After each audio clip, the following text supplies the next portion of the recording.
In today's video, I'm going to teach you how to set up a 1-month delay natively in Make.com. If you're looking to automate your workflows and need to incorporate a delay feature, you're in the right place.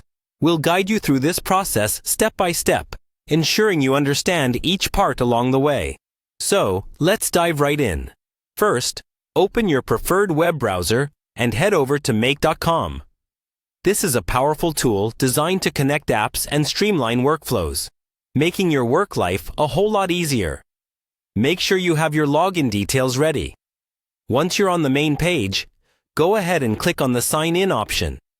You'll need to enter your credentials to gain access to the dashboard where all the magic happens. Once you're logged in, the next destination is the Make homepage. This is your central hub where you can access all your past projects and set up new scenarios. From here, you want to proceed by locating the option to create a new scenario. Click on it to start crafting your custom workflow. In the New Scenario page, you should find an Add button. Clicking it will allow you to incorporate various modules into your scenario. We'll be adding a tool that enables the 1-month delay. Next, in the search bar, type Tools.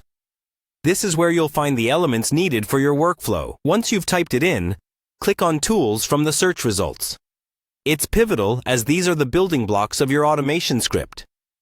Now, you should see a list of actions you can add. Look for the option called Sleep. This function is what allows your workflow to pause for a predetermined amount of time. In this case, a full month. Click on Sleep to add it to your scenario. Once added, you'll need to configure the Sleep module. Although the default setting is for seconds, you'll adjust this to accommodate a month-long delay. You can calculate the number of seconds in a month manually or use online conversion tools. For reference, a typical month will contain around 2,592,000 seconds, assuming 30 days. However, for precision, consider the specific month you're targeting. That's all there is to it.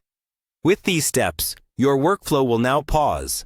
A nifty feature if you're waiting for recurring monthly tasks or evaluations. Remember to save your scenario before you close out, ensuring all your hard work is secured. And that wraps up our tutorial on setting up a 1-month delay in Make.com. With these instructions, you should now be able to integrate delays into your workflows effortlessly. Thanks for watching, and be sure to check out our other guides for more automation tips and tricks.